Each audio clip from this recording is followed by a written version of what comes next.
చాలామంది క్రిటిసైజ్ చేశారు, చాలామంది ఐఎమ్ యాక్సెప్టింగ్. ఏ సినిమాలో తప్పులు ఉండవు, ప్రతి సినిమాలోనూ తప్పులు ఉంటాయి.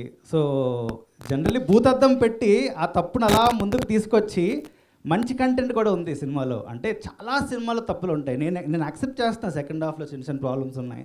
బట్ నేను అంటుంది అందరూ సినిమా చూసేటప్పుడు ఇందులో ఏ తప్పులు ఎంచాలి, ఏం చేయాలి, దీన్ని ఎలాగైనా తొక్కేయాలి సినిమాని, చాలా తప్పండి అది. అంటే కష్టపడి చేశాం కదా సినిమా, అంటే అందరూ అలా తొక్కేస్తే నన్ను బతికిచ్చింది Hindu, Times of India, I want to say everything, Namaste Telangana, Sakshi, Indian Express, గిల్టే, సినిమా ఎక్స్ప్రెస్, నేను ప్రతి ఒక్కరి గురించి చెప్తున్నాను. నేను India Today, One National, Hindu, ideal plane, TV9, వీళ్ళందరూ మాకు సపోర్ట్ చేస్తారు.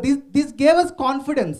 అందరూ చెప్తున్నారు ఓకే మీకు అంత రివ్యూలు ఏం రాలేదు కదా గొప్పగా, అందరూ వీళ్ళందరూ ఎవరండి, వీళ్ళందరూ రివ్యూలే రైటర్లే కదా, నేషనల్ మీడియా అండి వీళ్ళు. దే ఆర్ నాట్ సమ్ ఏదో మనం ఎక్కడి నుంచో తెచ్చిన రివ్యూ రైటర్లు కాదు వీళ్ళు.